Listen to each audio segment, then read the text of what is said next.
अस्सलाम वालेकुम जी, मैं हूं मारिया अली और आप देख रहे हैं मेरा यूट्यूब चैनल। दो भाड़े के टट्टू रोज लाहौर कॉल करते हैं और कॉल करके कहते हैं कि खुदा के वास्ते हमें टिकट के पैसे दे दो, हम तो कंगाल हैं। इसी वजह से हम लोगों ने तुम्हें ज्वाइन किया था कि तुम लोग तो डॉलर्स में खेल रहे थे, तुम्हें तो बहुत पैसे मिल रहे थे।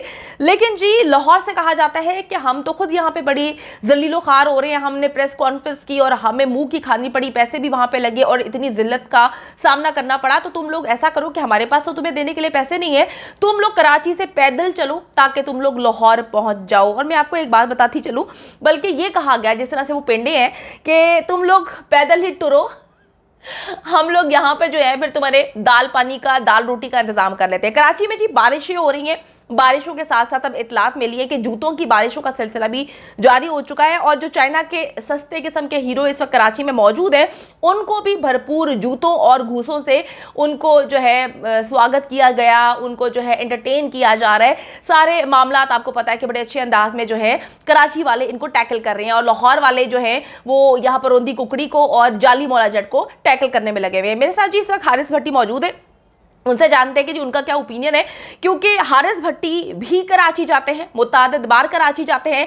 जितने ग्रेसफुली उन्होंने इस इवेंट्स को कवर किया, जो भी वहां पर प्रेस कॉन्फ्रेंसेज हुई, अदालतों में गए और किस तरह से उन्होंने वहां पर वक्त गुजारा, उसको लोगों ने बेहद पसंद किया। लोगों ने उनको जो है बहुत मोहब्बत दी, इतनी मोहब्बत, इतना प्यार कि मैं कहती हूँ कि यकीन करें कि सस्ते लोगों में और जो जेन्युइनली जिनकी परवरिशें बड़ी अच्छी होती हैं और जो खानदानी लोग होते हैं उनमें बड़ा जमीन आसमान का फर्क होता है। तो इस वक्त हारिस भट्टी मेरे साथ मौजूद है, उनसे जानते हैं। जी हारिस बताइएगा। जी वालेकुम अस्सलाम मिस मारिया, क्या हाल है आपका? खैरियत से हैं मिस मारिया? देखें आज के हवाले से बड़ा एक इम्पॉर्टेंट चीज़ ये थी कि नाकाम कोशिश की गई कि किस तरह जिब्रान नासिर साहब को हाईजैक किया जाए। तो जिब्रान नासिर साहब आप बेहतर जानती हैं कि माशाल्लाह पाकिस्तान के एक आला वकील है, उनका नाम है।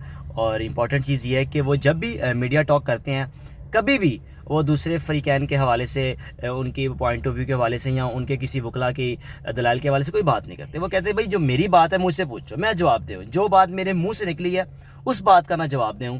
तो बड़ी एक अजीब सी हरकत की गई उन पर चढ़ाई करने की कि आप तो कहते थे टीके लगे हैं, ये है वो। उन्होंने कहा भाई देखो, टीकों वाली बात मैंने नहीं की, टीकों वाली बात तो इन्वेस्टिगेशन ऑफिसर ने की थी, आप उससे पूछो जाके। तो ऑब्वियसली बात तो फिर वहीं पे आ गई कि पुलिस जो इन्वेस्टिगेशन करे उन्होंने ये बात की है। तो फिर मैं कहता हूँ कि किसी का वहाँ पे वो अजीब से मुंह बोले सहाफ़ियों का क्या तुक बनता है खड़े होके। अच्छा, ये लोग सिर्फ है भी दो चार हैं, मुझे इनकी समझ नहीं आती कि जो अक्सरियत हो ना, अगर इनकी अक्सरियत हो तो इंसान कहता है कि यार चलो ये अक्सरियत है तो इनकी बात में वज़न भी है। ये दो से चार अजीब से ये कांटूटे से लोग हैं और बढ़ चढ़ के चढ़ाइयाँ करने की नाकाम कोशिशें कर रहे होते हैं। और इनका आप देखें ना, कोशिश क्या चेक करें कि कोर्ट के बाहर खड़े होकर जिब्रान नासिर साहब से क्या गुफ्तगू की। और आज मैं यही कहना चाहूँगा कि कितना मुँह पर एक ज़ोरदार तमाचा पड़ा कि इन्होंने बच्ची को कहा था कि दरख्वास्त की बच्ची जो मिलने के लिए। और आज जैसे ही बच्ची आती है कोर्ट में, ट्रायल कोर्ट में, तो जज साहिबान ने इस चीज़ का सख्ती से बोला है कि भाई बच्ची को दोबारा कोर्ट में नहीं लाया जाएगा। ये क्या बात हुई? वो छोटी सी, ऑब्वियसली आज जज साहिबान ने भी जब देखा कि नन्ही सी छोटी सी एज की बच्ची है तो किस तरह उसको फीडिंग करवाएगी अल्फाज की, तो उन्होंने कहा कि भाई बच्ची को जब हमें ज़रूरत पेश आएगी हम खुद बुला लेंगे, आज के बाद बच्ची यहाँ पर नहीं आएगी। तो मैं समझता हूँ कि जो आखिरी जो उन्होंने हरबा इस्तेमाल करना था उसमें वो नाकाम हो गए हैं। तो अब अगर वो इस ख्याल में है कि बच्ची कराची आएगी, लाहौर वापस आएगी, तो ये तो एक 100% चीज़ है कि ऐसा कभी हो ही नहीं सकता। बच्ची अब कराची चली गई है तो कराची जाने का मतलब है कि अगर वो शेल्टरों में गई है ना, तो चंद ही रोज़ में बच्ची अपने घर भी होगी। ये वही बच्ची जल्द ये भी बयान देगी कि मुझसे तमाम बातें बुलवाई गई, मुझे किस तरह ट्रैप किया गया, किस तरह मुझे फीडिंग करवाएगी। ये बच्ची एक एक चीज़ बोलेगी। और मेहदी साहब हमेशा ये बात करते हैं, उनके फैमिली भी जो कि बड़े करीबी उनके इस चीज़ पर सारे मामला को देख रहे हैं, वो हमेशा मुझे कहते हैं, या फरहान भी हम जिक्र हो रहा है, कहते हैं यार वो दिन दूर नहीं है जब बच्ची इसी खातून के ख़िलाफ़ बोलेगी। ये जो करने की कोशिश की उन्होंने कैसा खूबसूरत जवाब दिया। तो इंशाल्लाह ये केस अब इख्तिताम के होने के करीब है। और इम्पॉर्टेंट चीज़ ये है कि ज़हीर अब जेल में होगा, जो कि वो मान भी चुका हुआ है। पहले इन्होंने एक बयानिया ये सेट करने की कोशिश की गई कि भाई बच्ची खुद आई, जब पता चला वो बयानिया बिका नहीं, लोगों ने कहा कि ये तो फिर बकवास है, इसमें तो कुछ मानने वाली बात ही नहीं है, छोटी बच्ची कैसे आ सकती है। तो अब वो अपने बयानिए से पीछे हटने के बजाय अदालत में जाके मान गया कि हाँ भाई हम बच्ची को खुद लेकर आए थे। तो यहाँ से अंदाज़ा होता है कि ये जो एक मुनज़्ज़म गैंग है, किस तरह इन्होंने बच्ची को अपने झांसे में लिया और बच्ची को तो ट्रैप किया ही किया, साथ ही साथ उनके वालिदैन को उन पर उनकी सेल्फ रिस्पेक्ट पर इतनी गुफ्तगू की, एक तो बड़ी अजीब सी लानतान की। तो क्या मिला, कुछ मिला इनको, या इनको कुछ चीज़ हासिल हो गई इन तमाम हरबों से, इन तमाम हरकतों से? सिर्फ एक चीज़ मिली जो मैं फील करता हूँ कि शर्मिंदगी। बहुत शुक्रिया जी, हारिस भट्टी मेरे साथ मौजूद थे।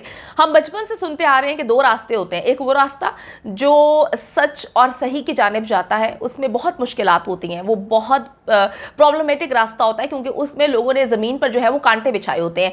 एक वो रास्ता होता है जो झूठ का होता है, जो गलत का होता है, जो बड़ा स्मूथ होता है, उसमें आपको डॉलर्स मिल रहे हैं, पैसे मिल रहे हैं, आपकी राह भी जो है वो हमवार है, लेकिन वो देर पा नहीं होता क्योंकि आखिर में हक और सच की जीत होती है। तो हम सब जो लोग इस कॉज को लेकर चल रहे हैं, उन्होंने वो रास्ता अपनाया जो मुश्किल है। 3.5 महीने हो गए हैं जब से हम इस कॉज को लेकर खड़े हुए हैं। हारिस भट्टी, मैं, फरहान साहब, हम लोग ये पहले दिन से इस मामला को लेकर चल रहे हैं। और यकीन करें कि जब लोग कराची जाते हैं, लोग जिस तरह से कराची से मुझे कॉल्स आती हैं कि इतनी इज्जत और इतना प्यार इन लोगों को दिया जाता है, मैं कहती हूँ कि हर इंसान को थोड़ी सी ग्रेस दिखानी चाहिए। जो तमाशा आज से इन बेगैरतों ने सुबह से डाला हुआ है, यकीन करें कि मैं सोचती हूँ कि किस तरह का ये माहौल जो है क्रिएट करते हैं। और क्या इन्होंने छाप लगाई है कि जी लाहौर से लोग आते हैं वो इतने बदतमीज़ और बेगैरत किस्म के होते हैं, जिनको ज़रा शर्म नहीं आती, जिनको ज़रा तमीज़ नहीं है। कहीं पर मैं देख रही हूँ कि एक औरत पे चढ़ाई करने की कोशिश कर रहे हैं, उसके सामने चीख रहे हैं, चिल्ला रहे हैं। मैं हमेशा इस बात को बोलती हूँ कि जो मर्द औरतों के सामने ऊंचा चीखते हैं, चिल्लाते हैं, गालम गलोच करते हैं, बदतमीज़ी करते हैं, वो घर से ये सब देखते हैं, घर की माँ बहन बेटियां इनकी महफूज नहीं होती, उनके साथ बदतमीजी करते हैं। ये जो पता नहीं क्या नाम है इस घटिया इंसान का, मुझे तो नाम भी नहीं पता। नाम है, मैं कहती हूँ कि मैं जिंदगी में कभी ऐसे गिरे हुए लोगों का नाम लेना पसंद करूं अपने मुंह से, अस्तगफिरुल्लाह। ये घटिया सस्ते यूट्यूबर्स और सस्ते चाइना के जो मटेरियल है, ये वो लोग हैं जिन्होंने अपने चैनल पर अपलोड किया था एक व्लॉग जिसमें अस्तगफिरुल्लाह इन्होंने जो बच्ची है दुआ ज़ारा, उसको उसकी तरफ से इन्होंने कहा कि जी मुझे दुआ ज़ारा ने बताया है कि दुआ ज़ारा का वालिद जो है वो पता नहीं क्या कुछ उसके साथ करता था। पता नहीं जी दुआ ज़ारा के साथ ये सब कुछ किया जाता था या नहीं किया जाता था। मेरे ख्याल में आपको अपने घर में देखना चाहिए और ये नोटिस करना चाहिए कि आपके घर में माँ बहन बेटियां आपकी महफूज है आप जैसे दरिंदों से। किस तरह का आज इन्होंने माहौल क्रिएट किया हुआ था, कितनी गंदगी आज इन्होंने डाली हुई थी। यकीन करेंगे, मैं सोचती हूँ कि अब कोई कराची जाएगा लाहौर से तो लोग यही कहेंगे कि शायद सारे ही लाहौर के लोग जो है सस्ते होते हैं। तो मैं बताती चलूं, जो मेरे प्यारे बहन भाई मेरे प्रोग्राम को देखते हैं, कराची से पसंद करते हैं, प्यार भरे मैसेजेस भेजते हैं, जी ये गंदे अंडे हैं, ये कुछ गंदे लोग हैं जिनकी वजह से जो है आप ना पंजाब को अपने जहन में सोचिएगा कि पंजाब के लोग ऐसे होते हैं और ना ही लाहौर के लोग ऐसे होते हैं। ये तो बड़े सस्ते किस्म के लोग हैं जिनकी अपने घर में कोई इज्जत नहीं होती, इनको कोई अहमियत नहीं देता। तो ये जो है 2 टके के फिलॉसफर बन के बैठ जाते हैं मुख्तलिफ लाइव सेशंस में और अपने यूट्यूब चैनल खोल लेते हैं। तो इनकी बात को आप लोगों ने सीरियस नहीं लेना, ये तो झूठ पे अपनी रिपोर्टिंग करते हैं। रिपोर्टिंग तो कहने की जरूरत नहीं। जिब्रान नासिर साहब ने आज इनको जो है करारा थप्पड़ मारा है, वो इनको याद रहेगा।